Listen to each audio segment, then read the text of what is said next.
feel like we're gonna get cancelled. I don't care. Our views are our own. Feel free to. I mean, it's just this platform as a whole. It's just us speaking up our minds, you know. But even if you disagree, it's up to you because we have different social upbringing. So it's not for us to say you cannot think that way. You must think the way we think. No. We all have our views Yeah. and our own lifestyles, our own philosophy. Yes. So like the even to this point, how do we think like this way? Is because of the things that we have read or we have seen, we have experienced, we've talked about, we've witnessed. Yeah. So it might be different from your side. So it's okay. Take the good, leave the bad. Whatever floats your boat. At this point, I'm just throwing words. Make it grand, make it bombastic. Wow. Assalamualaikum and hi everyone, welcome back to LMB's podcast, Not So Podcast, episode 2 with none other than Adrian, the same old. the only constant in this show. Next episode tak ada dia. Raya. Okay, anyways, so we are already in our 22nd Ramadan. Yes. Which means we are on the Last 10 night. Yes, the last 10 night. So usually people would focus on more ibadah because what do you say, like we want to chase the Lailatul Qadar. Lailatul Qadar. What? Not with the accent. Lailatul Qadar. Oh, what do you think of our last episode before we begin this episode? I think honestly it was quite surprising to see the amount of feedback and reaction to it, because I thought it was just gonna be like just our close friends watching it, but then seeing yours, because no one, I mean there were people talking about it to me, but honestly it's mostly her, and then I keep seeing like a lot of people on her story. Oh yeah. So like we would like to take this opportunity to actually thank all of our audience, you know, wherever you are. Okay, anyway, we are going to focus more on spirituality. Yes, bidding goodbye to this blessed month of Ramadan. Spirituality plus perspectives.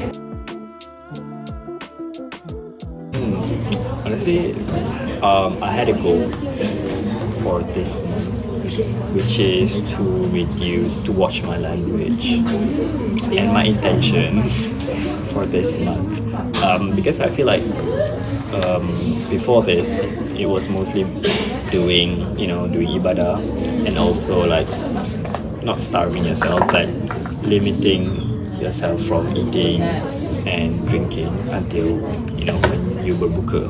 But this year I wanted to be more mindful about what comes out of my mouth, what goes in our head, right? So, and also to reduce wastage during buka puasa. Betul. When you're breaking your fast, sometimes it's easy to just fall into the trap of like, you know what, I want to eat this, I want to eat that. But it's all just nafsu sebenarnya, because you are so hungry. At the end of the day, and then when you break your fast, you just ate like one portion, and then the rest you're like, I can save this for more, but then you didn't. And after then more you sleep. Yeah. And then during sahur you were like, oh yeah, I can save this for sahur, and then you were like, I don't feel like eating this. Betul. Anyway, in this month I try to watch more of what I see, what I listen, and what I watch. Yes, even on social media, because like social media these days, content dia sangatlah tidak friendly, tidak kids friendly, tidak mind friendly. It's not good for your mind, because honestly you are what you consume. I believe in that. So yeah. In some ways, yes, but am I satisfied? Not. Yeah, it could be better, honestly. Especially because during the day, sometimes you just forget to be mindful of it because it's like a constant mental thing. You have to constantly mindfully think about not doing it. And then sometimes you're just like, oh, and then it just, just comes out anyway. And also sometimes during one of the days dekat bazaar, there was like cream caramel, and I'm like, I need to buy that. But did you eat that? I did, but There was this one thing my friend actually told me about is in order for you to change a habit, a routine, some bad habit especially, it requires like 30 to 40 days. I've heard of that. Right. So macam baru just malam my best friend told me about this whole month is actually to prepare us to live the other 11 months outside of bulan Ramadan with the presence of third party, which is the syaitan lah basically. The devils. Yeah, so macam that's why this 10 days, the last 10 days is for you to struggle even more sebab the hard days are coming, you know, the days that you might have whispers of the devils and stuff. Hi. Okay, what do you think of people yang tak boleh puasa? Macam perempuan kan, period kan, makan depan orang ramai. Puasa. In what context? Contohlah macam dalam kelas kan, kalau yang tak period tu macam kena sorok-sorok makan minum air. Yeah, I mean like, go ahead. Like, especially in like university setting, right? But I feel like you're old enough to think about it, and if they want to eat and dia orang buat senyap kan, bukannya dia orang like Okay, what eating. if they are openly eating? Openly eating, honestly, I would look sideways. Why? Like, I would be like, okay. Oh, okay. But then, yeah, sure, whatever. I'm not gonna go and say, why are you eating out in the public? Yeah. Because I honestly rasa macam it's unfair because you know when it's not bulan puasa, we the women we have to ganti puasa. But all around us, semua orang makan je. Yeah. We don't even say, kau ni, you're not respecting me, like fasting now, you know. Yeah. And another thing, women should be eating and drinking through their menstruation sebab they are losing a lot of blood. They might even die from it. So macam banyak gila blood hilang, you know. Yeah. So, Honestly, when she said like openly eating, I was thinking macam makan, you know, dia. nasi lemak Yeah, that was in my head lah. But Faham, you know, if you're just taking a snack, drinking water, Chill lah. yeah, go ahead. I wouldn't even notice probably. Oh, even I disagree with schools yang tak buka kantin masa sekolah, masa bulan puasa sebab especially sekolah rendah, they are like 7 to 12 years old. Yeah. Some of them, they are not privileged enough to be in a family yang ajar dia orang macam nak berpuasa and stuff like that. And sekolah rendah mostly ada Indian students, Chinese students, Yeah, or it's a Sabah mixed yang Sabah Sarawak yang tak apa? Bukan. Bukan Islam. Bukan Islam. Non-Muslim. So macam cannot lah tutup kantin for the whole month. Yeah. I mean like, I understand if you're saying like, oh, no one's gonna come anyways. If it's like a majority Malay base, predominantly Malay. Macam sekolah agama lah maksudnya. Tu faham lah Right, tutup okay, kantin. that's understandable. Reasonable. But if you're a mixed school, I think it's a bit cruel to close down the canteen just because a particular portion of the school is fasting. Oh, by the way, it is very common for our sisters, you know, yang period, especially on the last 10 days of Ramadan, because they feel macam, oh, terlepas lah Lailatul Qadar and stuff kan. But I think women are made so special to the point yang, let's say kalau hari yang you tak boleh puasa pun, you are still able to get pahala from zikir, baca all the routine yang you selalu buat, and also serving people waktu sahur and waktu buka puasa, you know, all the things you get reward also. And baru ni macam I saw this one video saying about when you cannot fast, especially on the last 10 days of Ramadan, and you tak puasa because you cannot puasa because of the period, you are actually obeying perintah Allah kan. So every time yang you tak puasa tu macam you still dapat pahala. I think like you still get rewarded by that. Yeah, there's like a notion where when you're having your menstruation, it's like you're dirty, like you're not eligible to do anything because you're dirty. But I think that's a good segue to perspective, right? If you're thinking about it, thinking of like, oh, I'm obeying that, that I'm not doing this stuff, then you're taking it in a good way. Personally, I never thought about that because yeah, same. Because at first I macam alah sedihnya tak boleh puasa bulan Ramadan and stuff, and maybe pahala macam tak sebanyak orang lain yang puasa. But then when you think of it, you are actually obeying his commands. Obeying his commands by not actually fasting. Because imagine if God says you cannot fast, but you still fast, itu macam literally going the opposite, against what Allah says. So macam salah. What is your opinion on, you know how some people macam, oh, you're so hypocrite, bulan puasa baru nak macam berubah and stuff? Because like, not gonna lie, all of us servants, we have this part of us yang macam kita nak balik ke lumrah hidup, macam fitrah hidup, that we want to be a good servant to our creator and stuff. But in this particular month of Ramadan, some people struggle because there are people lain yang cakap macam, oh, you are no better than I think I'm thinking of it as like it's how do you call it? It's like hijrah, right? It's a very hard period where you are trying to become better, and sometimes it doesn't work like it doesn't, like, the change doesn't happen overnight, it doesn't happen over month, right? But I think what you should command is the the intention of trying to become better, right?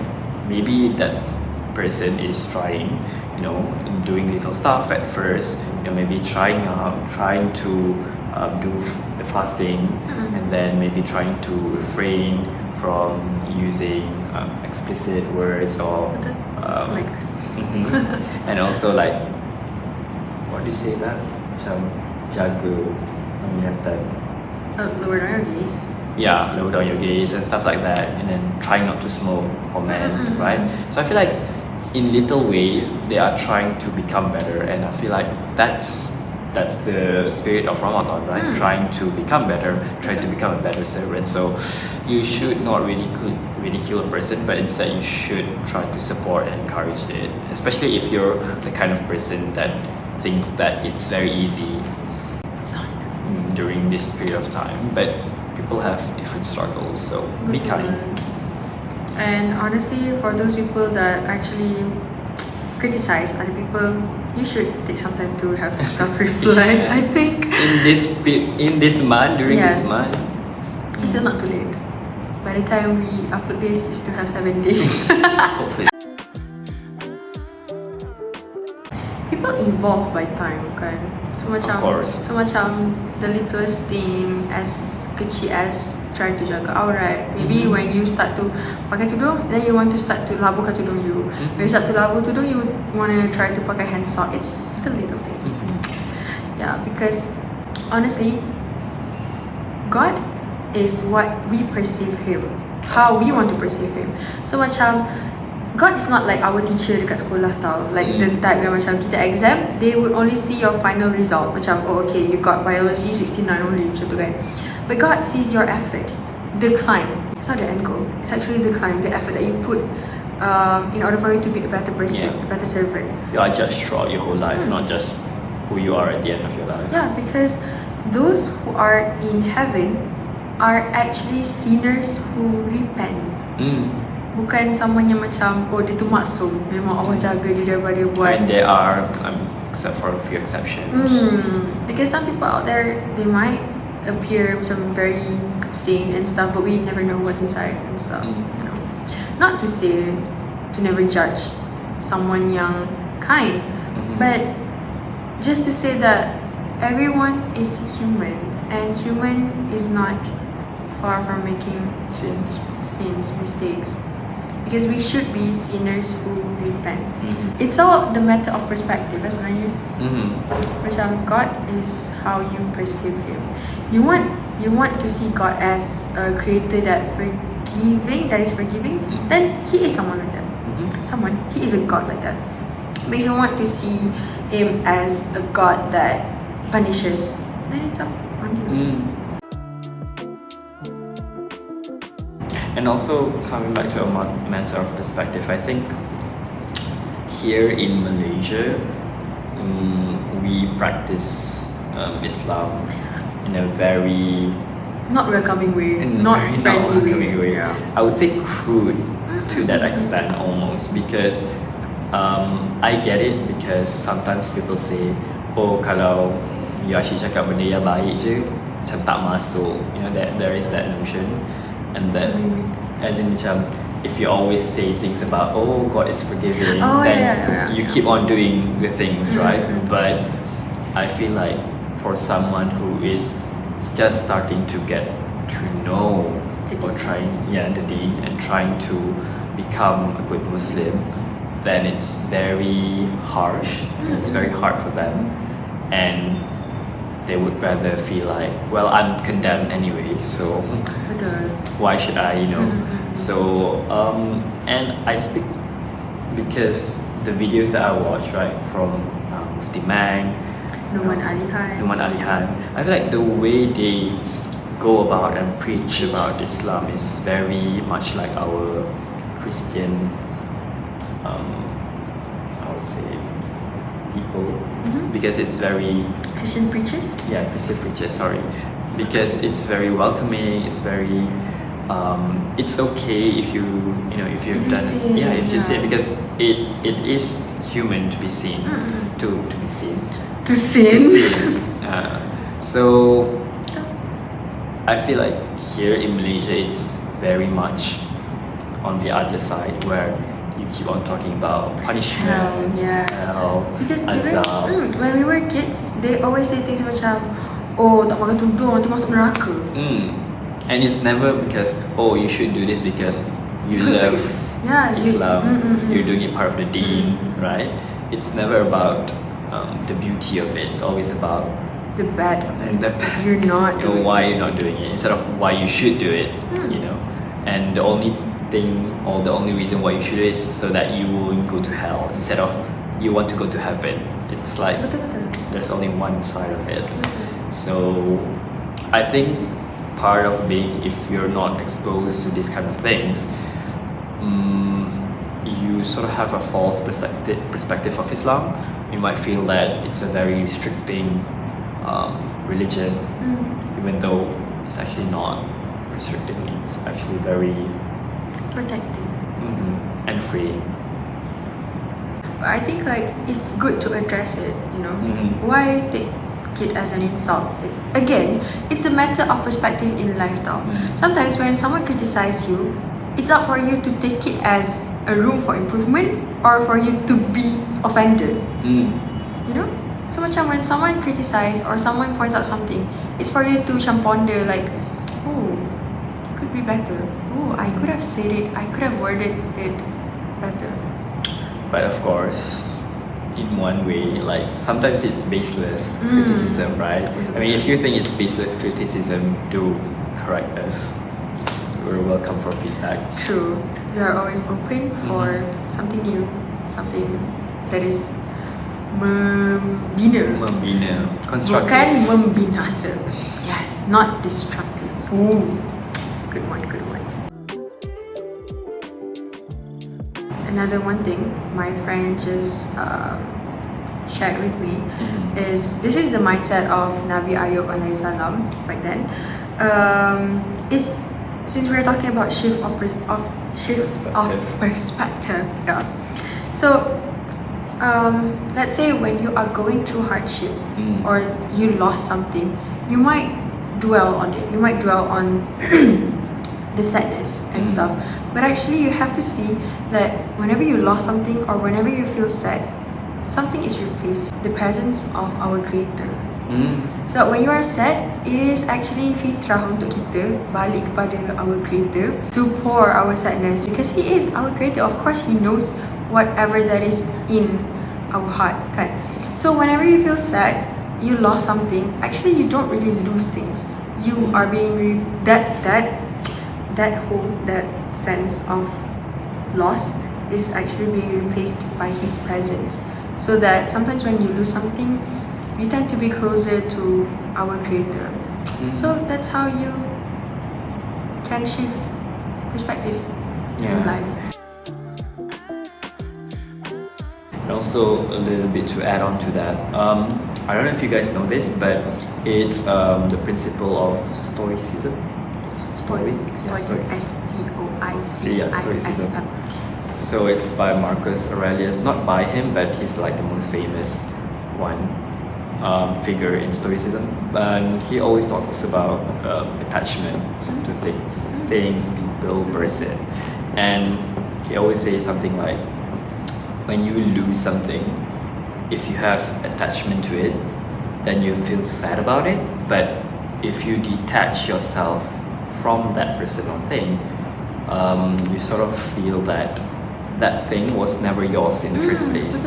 So I feel like this is also like a very relatable thing, and we could practice Islam with it as well, because everything belongs to him, right? Even our parents, our friends, our families, our loved ones, the things that we have right now, it's not meant to be ours for the whole period of our life. Even after life. Yeah, even after life, because it's in a way it's given to us as pinjaman. Yes, you could say that, with borrowed time, I would say. So if you practice and you believe that, you know, there's always hikmah, qada and qadar, that things happen because, you know, it's meant to be that way, then you probably won't feel as devastated when you lose something. Betul. And this is like reda lah kan, sebenarnya macam reda. After you reda, you akan tawakal macam, oh, something else is coming. Because let's say like macam ni kan, five things. Suddenly, one thing that you possess is gone. You know what it means? It's actually a room for something better to come in. You know. And of course, when you're in that situation, you won't feel like that, because you're there. You can only see limited perspective, right?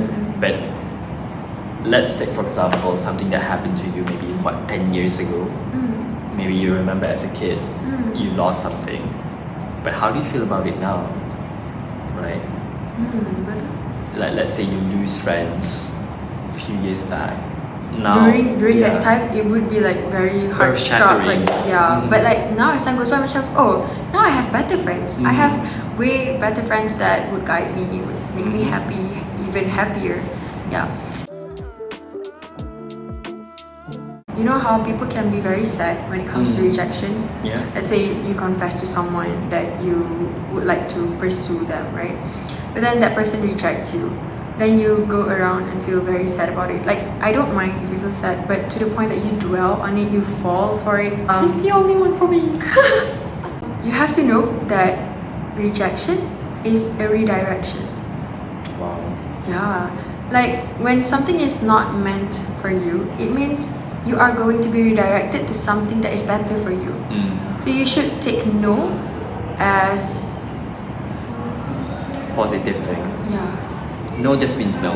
It doesn't mean something else that you might relate to it. Like, maybe you're not good enough, something like that. No, it's never about you. It's never about you. Oh my god, the shift in this Topics. today's podcast.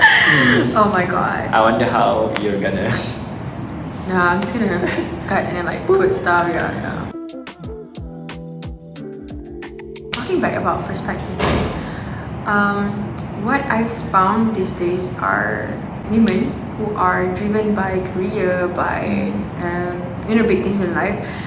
Some of them tend to get into marriage, and they have this one notion yang macam, okay, I nak simpan duit supaya one day kalau laki I buat perangai atau laki I leave me, I will still have the money to, like, for myself, for my kids and stuff. It's good. It's good that you want to save money in case of emergency. To be independent. But your decision making is towards your goal tadi tu, which is, oh, what if laki I tinggal? What if laki I buat hal macam tu kan? You will eventually drive your life, your marriage to that point. It's like manifesting. Yeah. So instead of having that kind of mindset, try to change your perspective to, oh, this marriage is amanah for me. My husband is my amanah. Like, I am responsible to take care of his beings. Well-being. Like, maksudnya, well-beings. And then when you have kids, you know how in the past people always say macam anak tu rezeki. But to me, I think anak is amanah because Allah gives the child to you for you to take care of them in terms of financial, emotional, mental, and also physical and spiritual. So that the child is well taken care of. So that you would give your all to the point you rasa macam, oh, one day if I am no longer there, I would be satisfied to leave this world. Sebab I tahu I dah bagi yang terbaik untuk anak I, to my husband. Even if divorce comes, you would feel macam, oh, I gave my best to my spouse. I mean, there are merits to merits as in why people are doing that, because sometimes things might happen. Maybe the husband pass away suddenly, right? And that's good to have like your own backup money, like stash of money. And it's good also to be independent, because sometimes you don't want to feel like you want to rely on your husband. Yes, relying on your husband because that's part of being, a couple. But then again, maybe you just want to spend some things by yourself and you want to feel like, oh, I've earned this, right? So that's good. That's good and all. But I feel like how you said it, it's what you said, that's true, because people sometimes when they get into a relationship, even they already feel like, oh, like, what if we break up like 3 months from now? And I'm like, why do you think about the breakup when nothing has happened yet? Yeah, and then you have the control of your future, like some parts of your future tau. So the things that you can control, manifest to that part. Yeah, and even if, let's say, something happened, like the divorce happened, you accept it as it is, instead of saying, oh, I've seen this coming from like a mile away. I mean, yes, there are concepts like red flags and stuff like that, but I think you should work on trying to make it work instead of bailing out at the first sign of like troubles,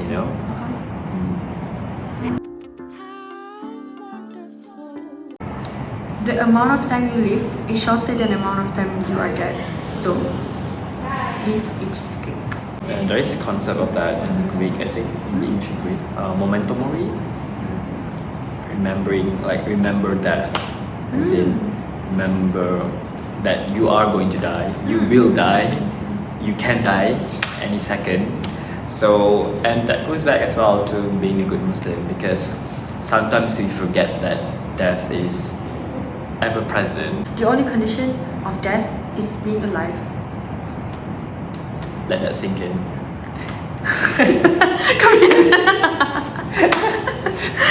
And okay, to get back to Memento Mori, I don't know if you watch this channel. It's Kyrgyz.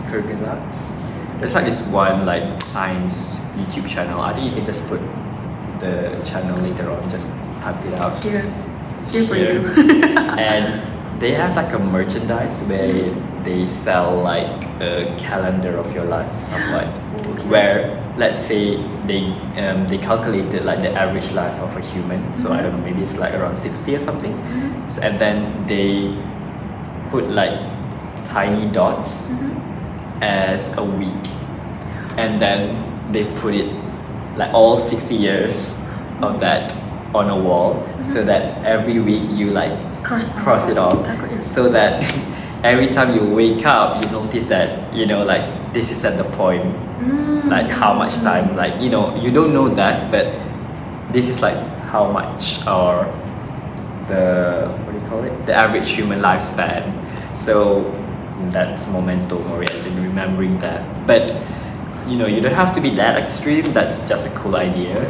But it's actually very, how would I say? Mengingatkan. What do you say that? I don't know. Remind. I can't think right now. Like, I only had Milo for sahur. I did not even wake up.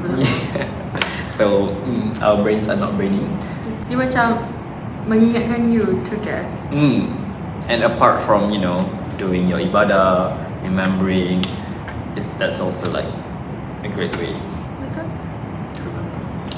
So I think for now we should start finding our amal that can be amal jariah. And live today like you're gonna die anytime soon. Like live your life as if you're gonna die anytime soon. So let's say you're thinking of maybe doing a major sin. So keep that in mind that definitely Yeah. And I'm not sure if this is legit, but when you're thinking of doing a bad thing, like even if you have bad intention in your head, you haven't done it yet, the angel on our shoulders, they don't write it down. But when you have good intention, Oh yeah, I've heard even that. if you have good intention, they already write it down. When you do good deeds right away, they write it. Slay. You pray. So do you Good time. get that notion in your head? I feel like whenever I do good stuff, I get like macam Mario punya ting +1. You are living in the simulation. Like ting Oh my +1 god. on my right side. Beneran. No, I don't. Okay, maybe it's just me. I grew up with video games. Maybe that's why. Yeah. Anyways, I feel like this episode has been all over the place. Like, How are you? But I think it's a good. What's the theme? It's a good part because at this point we already talked about. so many things. Basically, integrating Islam integrating Islam in our life. deen, basically. Life and deen comes together. Isn't deen life? Someone Something much for you to more ponder. knowledgeable. Please let us know. Please correct us in our ways. Yes. Again, we are open for discussion. Anyway, so I think that is all for our Ramadan episode. Ramadan episode. Because next week I'm not sure what kind of content I would be recording. Probably Raya. Oh yeah, Selamat Raya semua. Selamat Hari Raya. I will wish next week, inshallah. So, any last word from you? Stay safe out there and continue to Be a good Muslim. be a good Muslim, be a better human in general. Just be nice. Just be nice, be kind. I would like to say, this remaining days in Ramadan, try to make the best out of it because we never know if we could ever meet the next Ramadan. And don't feel like you are a hypocrite because personally, I pun rasa macam hypocrite sometimes, but we never know when are we dying. We never know. A lot of uncertainties in life, so just be you. Be a better you. So that the next month, maybe you want to look back on Ramadan macam, oh, I have stopped cursing. I have stopped. And maybe it will thinking- continue. Yeah. I mean, so with that, we are going to close our episode 2 with and Assalamualaikum. Assalamualaikum. Bye. Thank you. Today we have a special guest behind the camera, Sarah Ismail, Sana masuk sini. set designer.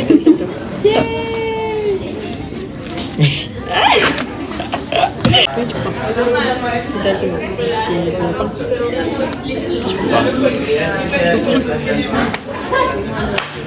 Mati macam tu je.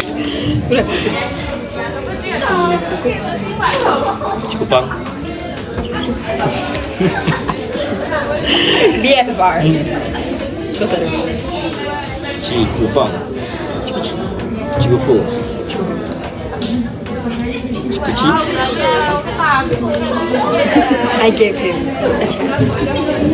And I took it and drowned myself. Ya, dia orang call out tu boleh je. Ya, hello. Salam. What am I talking about? No. It's okay, we can cut this part. Betul tu. Having a lag. How do people do podcast? It's simple. She's traditional Malay. Is it? I'm not sure. I'm just making stuff up at this point. bercakap. Assalamualaikum dan selamat sejahtera semua. Di Kembali semua kita ke Piala Pusingan. Ding ding ding. Dush. Speak. Hello. What is up? So there's one thing I really wanted to say just now, but I forgot. Why am I saying this? Never mind, I'm just gonna cut. Cut. Okay, we should just edit this.